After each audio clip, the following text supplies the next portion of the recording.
अस्सलामुअलैकुम। Programme business horizon में खुशामदीद। मैं हूं जवाद कमाल। नाजरीन, कराची स्टॉक एक्सचेंज की सूरत हाल पे भी नजर दौड़ाएंगे और जो मार्केट की खबरें हैं वो भी आपको बताएंगे। आपको बताते चलें कि आज प्रोग्राम में जो हम अपना फॉर्मेट रखेंगे वो जो हमने पिछले 2 प्रोग्राम किए हैं, लास्ट 2 एपिसोड, उनमें हमने जो जिक्र किया था और पूरी डिस्कशन की थी कि पाकिस्तान में मुआशी बदहाली जो है उसका हल किस तरीके से मुमकिन है, हम अपना मुआशी हदफ किस तरीके से पूरा कर सकते हैं। और उस पर सबा खान जो थी मार्केट एनालिस्ट, उन्होंने हमें ज्वाइन किया था और प्रोग्राम में, और उन्होंने बड़ी डिटेल के साथ हमें बताया था कि पाकिस्तान में मईशत की जो बदहाली चल रही है उसको किस तरीके से दूर किया जा सकता है और हम किस तरीके से तरक्की कर सकते हैं। खैर, प्रोग्राम का आगाज करते हैं। कराची स्टॉक एक्सचेंज की सूरत हाल पर नजर डालते हैं। आज 94 पॉइंट्स इजाफे के साथ कराची स्टॉक एक्सचेंज इस वक्त 14,227 पॉइंट्स पर ट्रेड कर रही है और आज कारोबारी हुजम जो रहा है वो 65.15 मिलियन शेयर्स रहा है। और आपको बताते चलें कि आज जो सबसे ज्यादा जो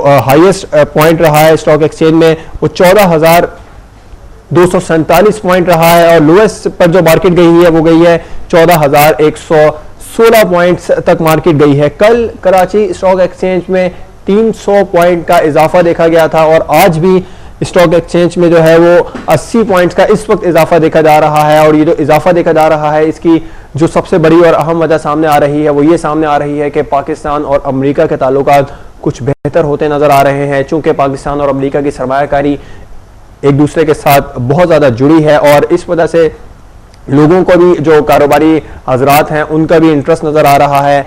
नेटो सप्लाई की बहाली के जो इशारे दिए जा रहे हैं हुकूमत की जानिब से और अमेरिका की जानिब से, अमेरिकी रहनुमाओं की जानिब से भी जो बयानात सामने आ रहे हैं कि नेटो सप्लाई बहाल कर दी जाएगी, तो उस तमाम तर सूरत हाल के पेश नज़र इसका मार्केट पर बड़ा असर पड़ रहा है। कल भी 300 पॉइंट का इजाफा देखा गया, आज 80 पॉइंट का इजाफा इस वक्त देखा जा रहा है। स्टॉक एक्सचेंज में मार्केट इस वक्त 14,223 पॉइंट पर ट्रेड कर रही है।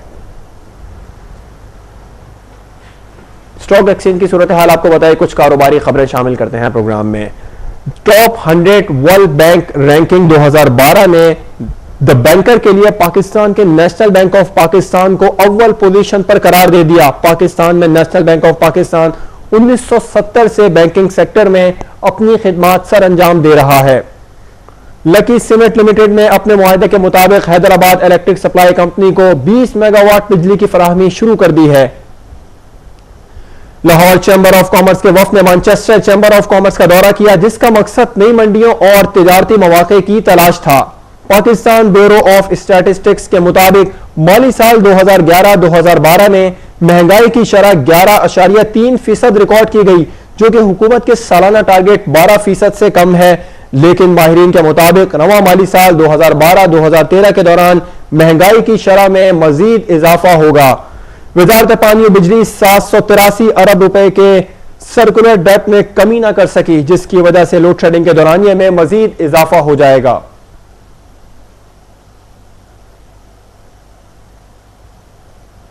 कारोबारी खबरों से आपको आगाह किया है। टॉप 100 वर्ल्ड बैंक जो है उनकी रैंकिंग 2012 ने बैंकर के लिए पाकिस्तान के नेशनल बैंक ऑफ पाकिस्तान को अव्वल पोजीशन पर करार दिया है। खबरों के हवाले से भी आपको आगाह किया, डिस्कस भी करेंगे और इस वक्त एक नजर डालते हैं कमोडिटी और करेंसी रेट्स पर।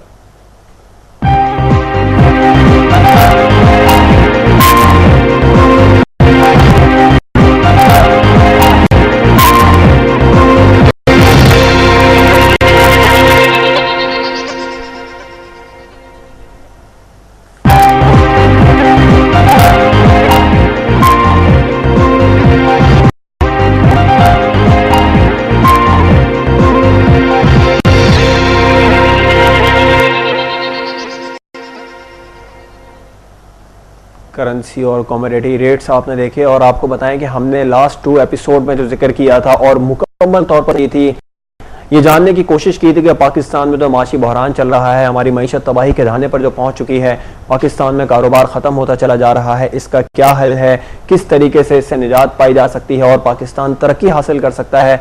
जो सबसे बड़ी अहम वजह सामने आई थी उनमें तवानाई का बहरान जो है वो सबसे बड़ी रुकावट है। हमारे मुल्क में कारोबारी हजरात को कारोबार करने से रोकता है। उसके बाद निजकारी जो है प्राइवेटाइजेशन नहीं किया जा रहा है, प्राइवेटाइज नहीं किया जा रहा है इदारों को, उसके अलावा मुल्क में जो अफरा तफरी का आलम है, लॉ एंड ऑर्डर की सिचुएशन है, पाकिस्तान के दीगर ममालिक के साथ ताल्लुकात हैं वो ठीक नहीं चल रहे, हमारे इर्द गिर्द के ममालिक में जंग जारी है और पाकिस्तान भी एक जंग ज़दा की सूरत हाल पाकिस्तान में है, मुल्क में कर्जों का बढ़ता हुआ बहरान है, महंगाई की बढ़ती हुई शरह है और अवाम में एक इस तमाम तर सूरत हाल में अफरा तफरी पाई जा रही है और शदीद तरीन एहतजाज जो देखे जा रहे हैं जिसकी वजह से सरकारी इमलाक को भी नुकसान होता है और मजदूर जो है बेरोजगार अब सड़कों पर भी आ रहे हैं, शदीद एहतजाज किया जा रहा है और सबसे ज्यादा इसमें अहम और बड़ी रुकावट जो है वो तवानाई का बहरान है। पाकिस्तान में सबसे ज्यादा जो मुतासर हुआ है शोबा वो टेक्सटाइल सेक्टर का मुतासर हुआ है, सबसे ज्यादा एक्सपोर्ट भी टेक्सटाइल सेक्टर ही हमें दिया करता था। हमें ज्वाइन किया है इस वक्त राना आरिफ तौसीफ साहब ने, आप चेयरमैन है पाकिस्तान टेक्सटाइल एक्सपोर्टर एसोसिएशन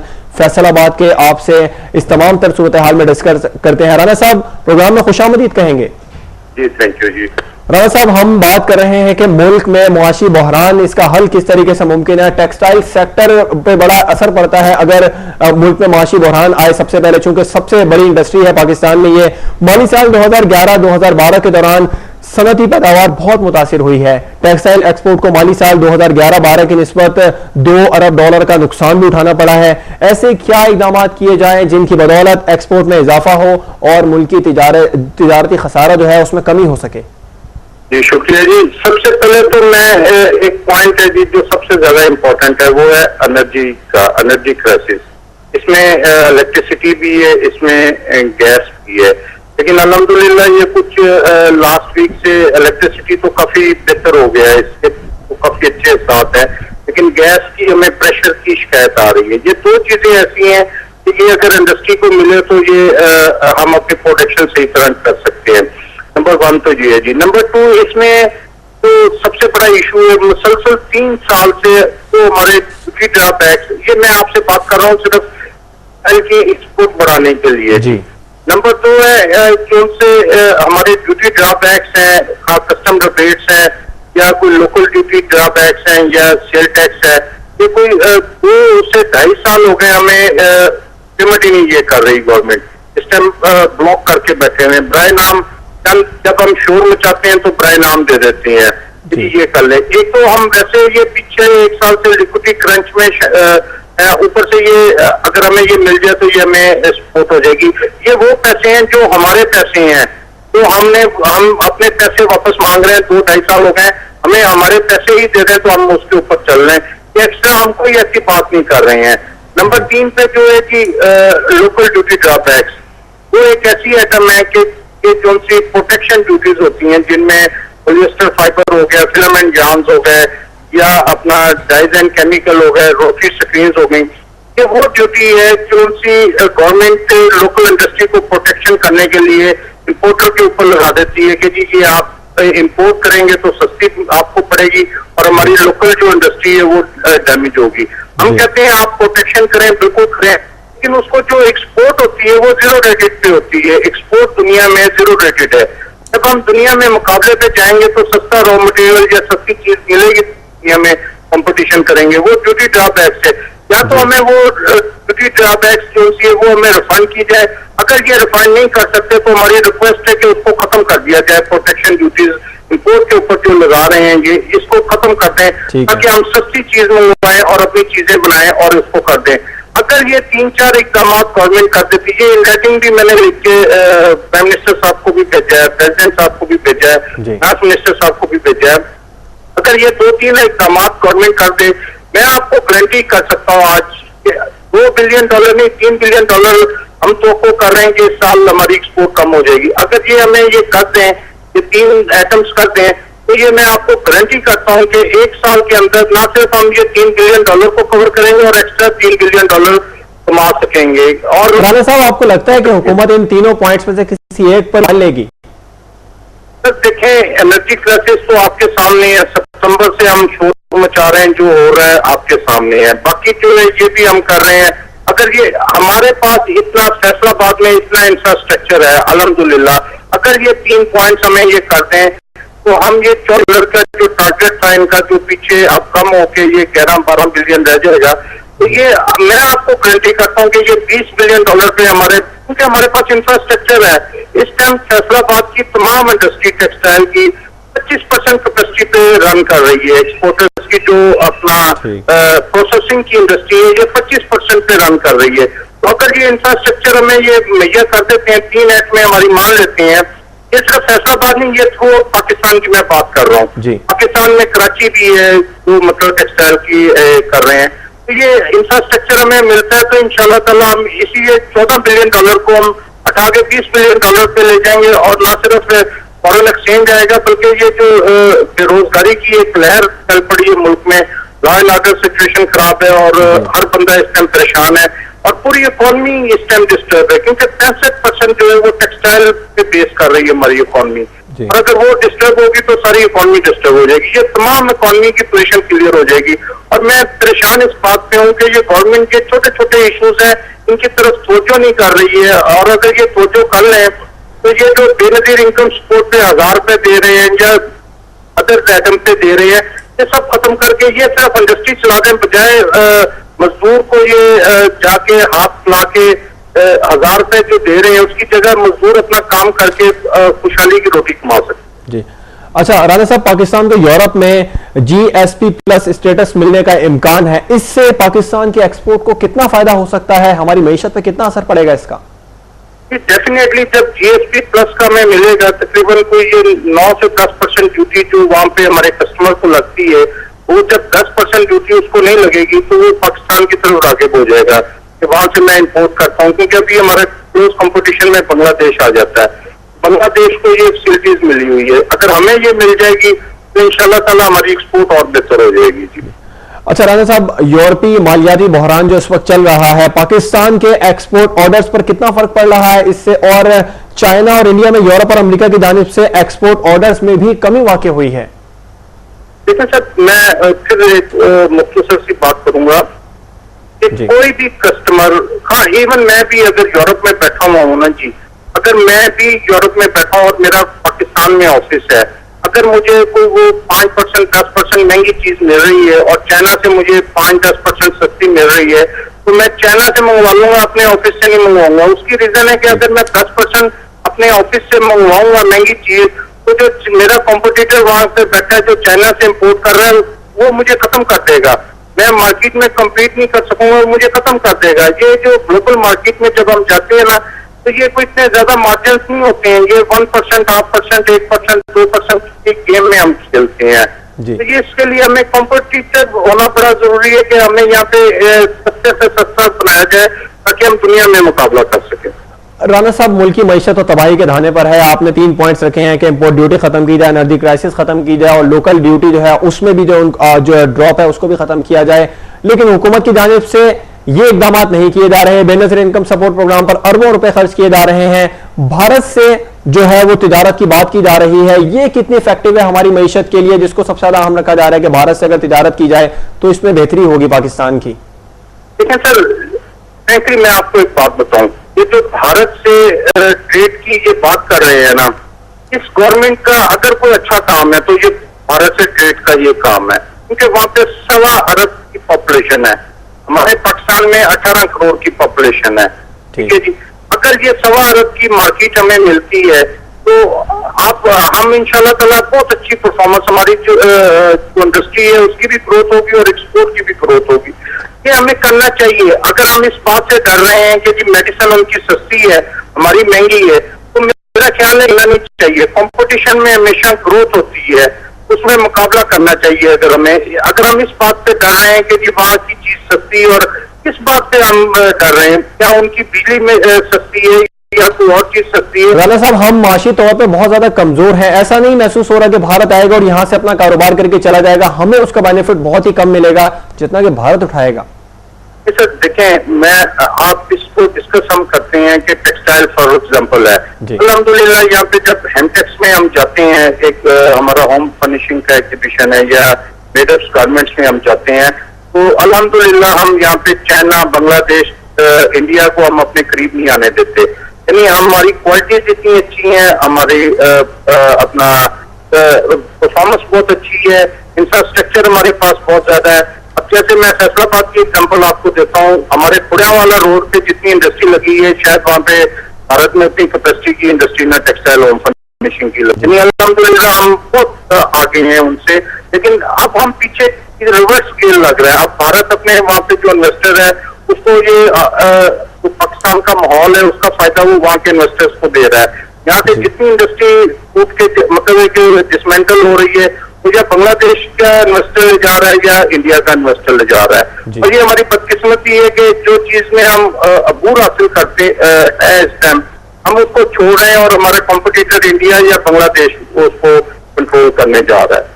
ठीक है, बहुत बहुत शुक्रिया राना आरिफ तौसीफ साहब रॉयल प्रोग्राम में गुफ्तगू करने के लिए, और chairman Pakistan textile exporter association के आप चेयरमैन थे फैसलाबाद के, और आप ये कह रहे थे कि 3 पॉइंट सामने रखे थे कि सबसे पहले एनर्जी क्राइसिस ख़त्म किया जाए और दूसरी जानिब इम्पोर्ट पर जो ड्यूटी लगाई जाती है वो ख़त्म की जाए और लोकल ड्यूटी ड्रॉप जो है उसको ख़त्म किया जाए। तो फिर सिर्फ यही 3 पॉइंट्स हैं जो करोड़ों रुपए अरबों रुपए बेनजीर इनकम सपोर्ट प्रोग्राम, उसके अलावा दीगर जो प्रोजेक्ट्स हैं हुकूमत के उन पर खर्च किए जा रहे हैं। अगर हुकूमत ये पैसे सनतकारों को दे, सनतकारों की बहाली के लिए लगाए, सिर्फ लोकल ड्यूटी जो इंपोर्ट पर जो ड्यूटी है वो खत्म कर दी जाए, उसके अलावा एक एनर्जी क्राइसिस है उसको बेहतर किया जाए पाकिस्तान की, क्योंकि 65% जो इंडस्ट्री है वो टेक्सटाइल से वाबस्ता है और टेक्सटाइल के ही शोबे को अगर बेहतर कर दिया जाए तो फिर मुल्क में मईशत जो है वो बेहतर हो सकती है। और इस तमाम तर सूरत हाल में मुल्क में जो 11 महीनों में टोटल एक्सपोर्ट जो इस वक्त सूरत हाल देखी गई है, मईशत की जो सूरत हाल है वो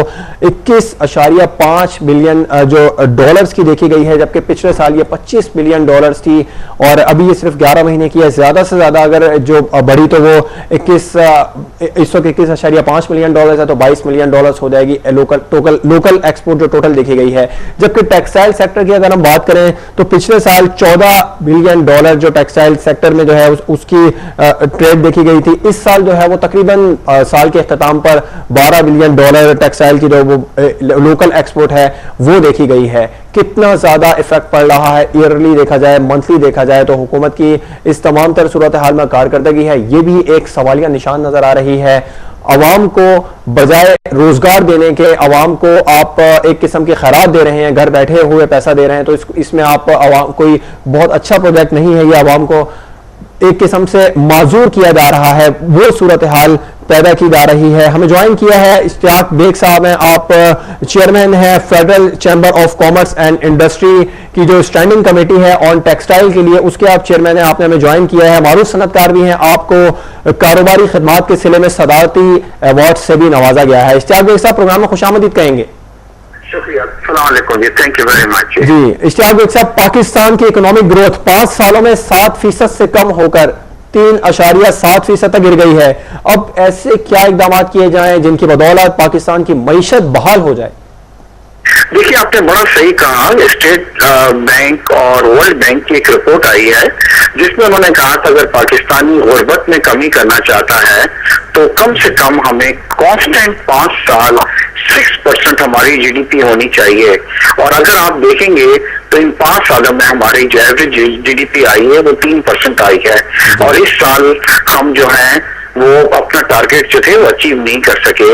इसके नजदीक, मेरे नजदीक इसकी मेन वजह जो है ये हमारे एनर्जी क्राइसिस जो चल रहे हैं, जिसमें ये लोड शेडिंग चल रही है इलेक्ट्रिसिटी की और ये गैस की लोड शेडिंग चल रही है, इसने हमारी सनत को बहुत ज्यादा मुतासिर किया है। और मैं अगर ये कहूँ कि 2% हमारी जीडीपी जो इस बार कम हुई है उसकी मेन वजह जो हमारे एनर्जी क्राइसिस है। अब जब आप एनर्जी क्राइसिस की बात करते हैं तो इस एनर्जी क्राइसिस से आपको दूसरे कौन से नुकसान हो रहे हैं, क्योंकि एक आदमी सिर्फ ये देखता है कि उसको तकलीफ ये हो रही है कि 12 घंटे उसके घर के अंदर जो है वो इलेक्ट्रिसिटी मौजूद नहीं है। मगर जब हमारी प्रोडक्शन नहीं होगी तो हमारी एक्सपोर्ट जो है इस बार वो कम हुई है और जिसको कम होने की वजह से हमारा ट्रेड डेफिसिट जो था वो बढ़ गया है। यानी कि ट्रेड डेफिसिट ये बढ़ गया कि हमारी अगर 25 बिलियन डॉलर की एक्सपोर्ट हुई है तो हमने इंपोर्ट जो अपनी की है वो कोई 40 बिलियन डॉलर की है, तो 15 बिलियन डॉलर जो था जनाब हम आपसे बात करना चाहेंगे यूरोप में जो क्राइसिस चल रहा है हमारा ऑयल का था जी, मतलब। और ये ऑयल हमने इसलिए इंपोर्ट किया कि हमको बिजली प्रोड्यूस करनी थी, और हमने इस वक्त दुनिया की सबसे महंगी बिजली जो है वो फर्नेस ऑयल से प्रोड्यूस होती है। तो हमें दूसरी जो सबसे बड़ी प्रॉब्लम आई वो इसकी ये भी आई है कि हमारी एक्सपोर्ट में कमी हुई, और फिर अनएम्प्लॉयमेंट बहुत बढ़ गई है। जब इंडस्ट्री आपकी नहीं चलेगी तो वो लोगों को एम्प्लॉयमेंट नहीं देगी। तो अगर हुकूमत को इस वक्त चाहिए कि अगर वो चाहते हैं कि इकोनॉमी जो है उसमें बेहतरी लाई जाए, जीडीपी में बेहतरी ले जाए, तो सबसे पहले जो है हमने ये एनर्जी क्राइसिस को अपना दूर करना होगा। ठीक है। अच्छा इश्तियाक भाई साहब, पाकिस्तान ने कर्जों की जो 4 अरब डॉलर की अभी वापसी भी करनी है IMF को, और गैर मुल्की ज़खायर पर बहुत ज्यादा प्रेशर भी है पाकिस्तान पर। इसके साथ ही एक साल में गैर मुल्की सरमायाकारी में 48% तक कमी देखी गई है। हम किस तरीके से गैर मुल्की सरमायाकार को पाकिस्तान में जो है वो ला सकते हैं वापस? देखिए, आपने बिल्कुल ये सही कहा है कि इस वक्त पाकिस्तान पे बड़ा प्रेशर है, क्योंकि हमने एक बड़ा अमाउंट जो है वर्ल्ड बैंक को और IMF को पे करना है, और नेचुरली ये चीजें कब कहाँ से पे होंगी, जो हमारे ज़खायर थे फॉरेन एक्सचेंज की उसमें कमी आती जा रही है, क्योंकि ये पेमेंट उससे हो रही है। तकरीबन अभी कुछ अर्से पहले हमने जो फॉरेन इन्वेस्टमेंट पाकिस्तान में थी, उन्होंने अपने रिटर्न्स जो लिए हैं, प्रॉफिट्स जो अपने बाहर भेजे हैं, वो भी तकरीबन $1 बिलियन रिमिट हुआ है पाकिस्तान से। और आने वाले वक्त के अंदर आप देखेंगे कि इसमें जो प्रेशर पड़ेगा, तो रुपीस जो है हमारे उसके प्रेशर में आएगी, और जिससे रुपीस हमारे डी वैल्यू होगा, और उसकी कीमत जो होगी डॉलर के मुकाबले में फल पर उसके अंदर कमी आ जाएगी। और इस तरह की बात हो रही है कि शायद ये 100 रुपए की सतह पे भी पहुंच सकता है। देखिए, कर्जा लेना कोई बड़ी बात नहीं है, मैं इस चीज का हामी हूँ। हर इंडस्ट्रियलिस्ट, मैं खुद जी, मेरे पास 3000 आदमी काम करते हैं, और मैं भी डेफिनेटली जी बैंक से भी कर्जा लेता हूँ। अगर उस कर्जे को किसी ऐसी जगह पे इन्वेस्ट किया जाए कि आप उसको रीपे कर सकें। अब आपको मैं एक मिसाल दूंगा कि तरबेला डैम जो था, ये भी कर्जा लेके बनाया गया था, मगर विद इन 10 ईयर्स हमने जनाब उसको पे कर दिया। मंगला डैम का भी यही था। मगर अगर हम बाहर से कर्जे ले रहे हैं और उनको उन जगहों पे इन्वेस्टमेंट्स नहीं हो रही है जिससे हम उसको उतार सकें, तो फिर यही प्रॉब्लम्स आती है कि हम जो कर्जे पे करते हैं जो फॉरेन एक्सचेंज के रिजर्व्स होते हैं उससे करते हैं। अब सबसे इंपॉर्टेंट चीज यह है कि देखिए, इससे विशेष सर्कल आप फॉरेन इन्वेस्टमेंट किस तरह मुल्क के अंदर ला सकते हैं जब हमारे पास एनर्जी की क्राइसिस चल रहे होंगे। तो बाहर का आने वाला वो ये कहता है कि अगर मैं यहाँ पे एक इन्वेस्टमेंट करता हूँ और आप हमें इलेक्ट्रिसिटी प्रोवाइड नहीं कर रहे, तो हमें ना सिर्फ इलेक्ट्रिसिटी उनको देनी है। देखिए, 2 तरीके से इन्वेस्टमेंट आ सकती है। एक दुबई मॉडल है, जहाँ पे पहले आपने इंफ्रास्ट्रक्चर जो था वो डेवलप किया, और उसके बाद इन्वेस्टर्स को कहा कि आइए जी देखिए, और वो आए और इन्वेस्टमेंट की। हमारे पास इस वक्त इंफ्रास्ट्रक्चर्स नहीं है, तो आप ये भूल जाएं कि कोई अमेरिकन या कोई ब्रिटिशर्स या कोई फ्रेंच आदमी आके यहाँ पे इंडस्ट्री लगाएगा। मगर इस वक्त हमें तवज्जो देनी है किस पे? ओवरसीज पाकिस्तानी पे। अल्लाह ने हमारे ओवरसीज पाकिस्तानी को अरबों रुपयों से नवाजा है, और वो पाकिस्तान के लिए एक बड़ा नर्म गोशा रखते हैं। हालांकि वो बाहर रह रहे हैं, मगर उनके दिल जो है पाकिस्तान में यहाँ पे जो रख रहे हैं। हमें चाहिए कि उनसे हम कहें कि आए और पाकिस्तान के अंदर इन्वेस्ट करें। इन हालात में भी I can tell you one thing कि पाकिस्तान पे इस साल भी, जबकि हमारी इतनी अच्छी जीडीपी नहीं रही है, हमारी कोई 13 से 14 बिलियन डॉलर की फॉरेन रेमिटेंसेज आई हैं, जो कि किसी जमाने में इसकी आदि में नहीं हुआ करती थी। और मैं आपको फिर यकीन दिला रहा हूं कि इसके अंदर फर्दर भी इजाफा हो सकता है। और इस बार मईशत को जो सहारा दिया है फॉरेन रेमिटेंसेज ने दिया है। तो हमें चाहिए कि गल्फ के अंदर जो रहने वाले ओवरसीज पाकिस्तानी हैं उनको अट्रैक्ट करें, और गल्फ कंट्रीज को भी हम, इस वक्त ऑयल के प्राइसेस बढ़े हैं, तो गल्फ कंट्रीज के पास अरबों रुपए जो हैं वो सरप्लस पड़े हुए हैं। हमारे पास पाकिस्तान एक बहुत अच्छी जगह है, यहाँ पे चीप लेबर है, हमारे पास हर चीज मौजूद है।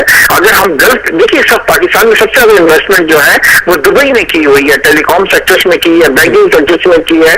तो हमें चाहिए कि हम अमेरिका और ये जो यूरोपियन कंट्रीज है इनकी तरफ देखने के बजाय अगर हम गल्फ कंट्रीज की तरफ देखें और उनको अट्रैक्ट करें पाकिस्तान में, तो it will be win win situation for ये जो इन्वेस्टर्स होंगे गल्फ कंट्रीज के और पाकिस्तान दोनों के लिए। इश्तियाक बेग साहब, किस तरीके से हम इन्वेस्टर्स को अट्रैक्ट कर सकते हैं पाकिस्तान में? आप टारगेट किलिंग देखें, दहशतगर्दी की सूरत हाल देखें, एनर्जी क्राइसिस जो है वो देखें। आपने दुबई का हवाला दिया कि उन्होंने अपना इंफ्रास्ट्रक्चर पहले बनाया, उसके बाद एक्सपोर्टर्स को जो है वो दावत दी, लेकिन वहां पर इस किस्म का कोई इशू नहीं था। पाकिस्तान में चले हम, इंफ्रास्ट्रक्चर हमारे पास मौजूद है, हमारे पास सिक्योरिटी कौन देगा? ये तो गैर मुल्की सरमायाकार हैं, इनको ये एक बहुत बड़ा सवालिया निशान है हुकूमत के लिए। देखिए, एक मैं आपको बताऊं कि पाकिस्तान इस वक्त दुनिया में इन्वेस्टमेंट के लिए एक बहुत अच्छा मुल्क कंसीडर किया जाता है, क्योंकि रिटर्न्स के जो रेट्स है ना यहाँ पे वो बहुत ज्यादा है। मतलब अगर एक आदमी यहाँ पे आके कुछ इन्वेस्टमेंट करता है, but definitely I totally agree with you कि पाकिस्तान की इस वक्त जो प्रॉब्लम जो चल रही है वो एक तो एनर्जी क्राइसिस है और दूसरी लॉ एंड ऑर्डर सिचुएशन है। हुकूमत को चाहिए कि इन दो चीजों की तरफ तवज्जो दे दें। आप यकीन करें कि अगर इन दो चीजों पे हम तवज्जो दे देते हैं तो हमारी मईशत में, देखिए आज से 6 साल पहले पाकिस्तान की जीडीपी जो आई थी वो शायद 7% को क्रॉस कर गई थी, जो एशिया में दूसरे तीसरे नंबर थी। मैं बात कर रहा हूँ उस वक्त जो शौकत अजीज साहब जो थे वो प्राइम मिनिस्टर थे। मतलब उस वक्त क्या था कि हमारे पास एनर्जी क्राइसिस भी थे और हमारी लॉ एंड ऑर्डर सिचुएशन जो थी वो बेहतर थी।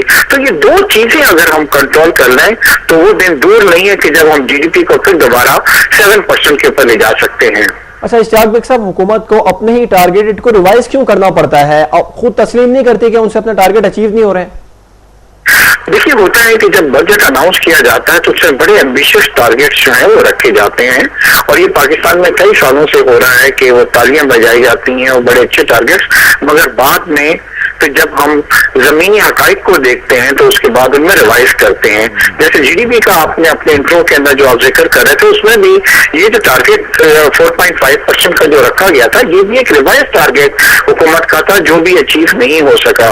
तो मेरे ख्याल से चीज की बड़ी तवज्जो कि हम जमीनी हकाइक को लेके चलें और हम वो टारगेट सेट करें जो हम अचीव कर सकते हैं, रादर देन लोगों को दिखाने के लिए हम बड़े बड़े एम्बिशियस टारगेट जो हैं वो प्लान करें।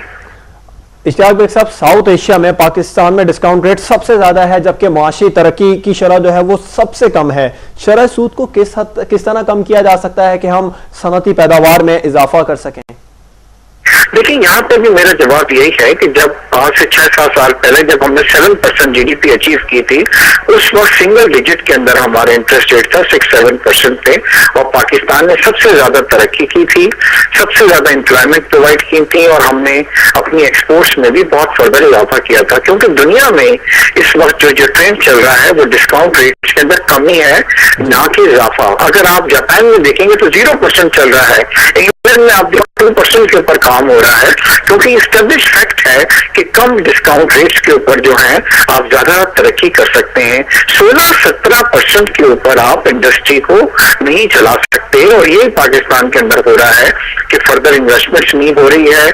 और दूसरी सबसे बड़ी जो हमें प्रॉब्लम आ रही है वो ये आ रही है कि स्टेट बैंक हमेशा ये कहता रहा है कि जी हम इसलिए अपने डिस्काउंट रेट्स के अंदर इजाफा कर रहे हैं कि हमें इन्फ्लेशन को कंट्रोल करना है, मगर क्या हुआ कि ना तो इन्फ्लेशन जो है हमारे कंट्रोल हो रहा है और ना डिस्काउंट रेट को हम कर रहे हैं, जिसकी वजह से हमारा इन्फ्लेशन जो है फर्दर बढ़ रहा है, इन्वेस्टमेंट नहीं हो रही है, और जो एक सरमायाकार है या एक इंडस्ट्रियलिस्ट जो है वो बैंकों से पैसे लेके वो दोबारा उनको पे नहीं कर सकता। यही वजह है कि जब बैंकों की आप बैलेंस शीट की तरफ देखेंगे तो नॉन परफॉर्मिंग लोन्स जो थे ना वो बहुत बढ़ गए हैं। रीजन बीइंग कि लोग कमा के 16-17% पे बिजनेस करते। जी इश्तियाक बेग साहब, एक सवाल करेंगे आपसे कि सड़क जो प्राइवेटाइजेशन है दुनिया भर में होती है, पाकिस्तान में तरक्की याफ्ता ममालिक जितने भी हैं वो प्राइवेटाइज कर देते हैं सरकारी इदारों को, पाकिस्तान में नहीं की जा सकती है। हम इनको प्राइवेटाइज करके अपनी कारकर्दगी में बेहतरी नहीं ला सकते और इससे हुकूमत की सोर्स ऑफ इनकम में इजाफा भी होगा। देखिए, आपने बहुत अच्छा सवाल किया है और मैं इस चीज का हामी हूँ। अब दुनिया में देखिए वक्त क्या आ गया है कि प्राइवेटाइजेशन जो है उसकी तरफ हुकूमत बढ़ रही है। आपको सुन के बड़ी खुशी होगी कि यूके के अंदर जो ट्रेन है ये प्राइवेटाइज हो चुकी है, ये प्राइवेट सेक्टर्स के हाथ में चल रही है।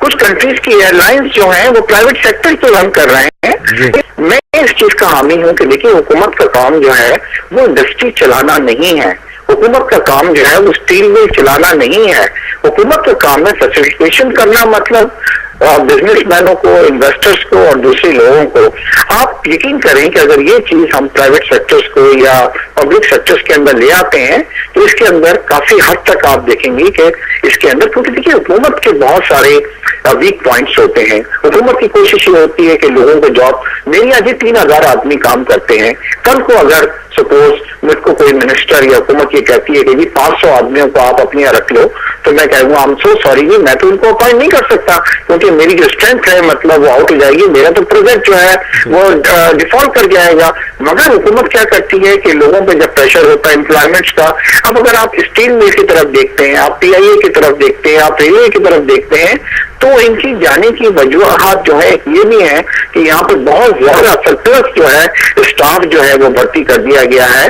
इसी तरह पीआईए के अंदर भी कुछ इसी तरह की चीज जाती है। तो मेरे ख्याल से हुकूमत को चाहिए कि कड़वा घूंट पिए और किसी तरीके से मतलब प्राइवेटाइज करे इन इदारों को जो इस वक्त लॉस मेकिंग कर रहे हैं। और मैं आपको यकीन दिलाता हूँ कि ये इदारे एक दिन प्रॉफिट के अंदर दोबारा आ जाएंगे, क्योंकि देखिए वो बिजनेस कामयाब होता है जहां पे ऑर्डर्स आपके पास हो। पीआईए के पास इतना लोड है कि आज अगर मैं इस्लामाबाद के लिए सीट कहता हूं तो कहते हैं कि जी 3 दिन के बाद की फ्लाइट पे आपको मिलेगी। इट मीन्स कि हमारे पास ऑर्डर है, हमारे पास लोड है। प्रॉब्लम सिर्फ कहाँ आ रही है कि हम किसी जगह पे गलती कर रहे हैं। यही हालत जो है हमारी रेलवे की भी आती है, स्टील मिल के पास भी जाएं कि इनके पास लोगों खरीदने के लिए तैयार बैठे हैं, क्यों में लगे हुए हैं, मगर वो प्रोड्यूस नहीं कर पा रहे because x y z reasons. तो मेरे ख्याल से हुकूमत को चाहिए कि किसी तरीके से इन चीजों को प्राइवेटाइज करे।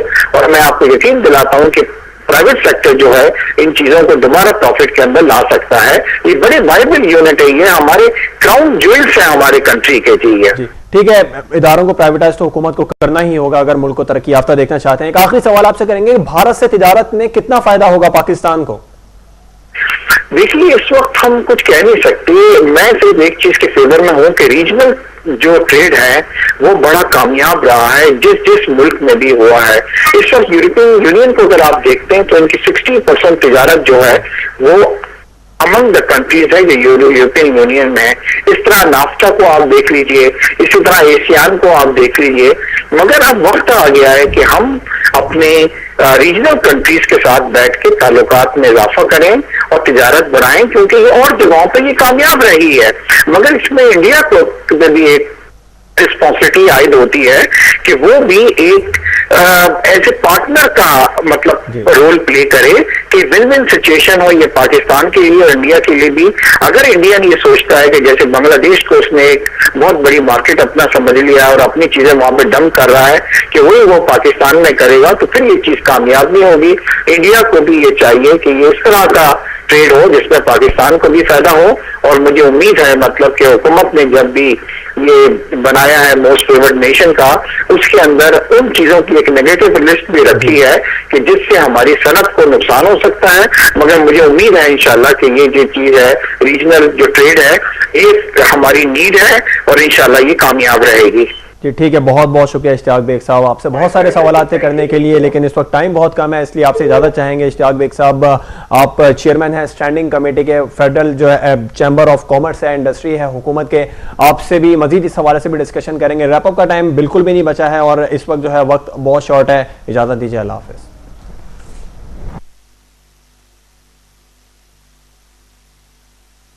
मकसूद है, मैंने आप लोगों का नाम नहीं पूछा इस वजह से कि मैं आप सबको जानता हूँ, आप लोग लाहौर में रहते हैं।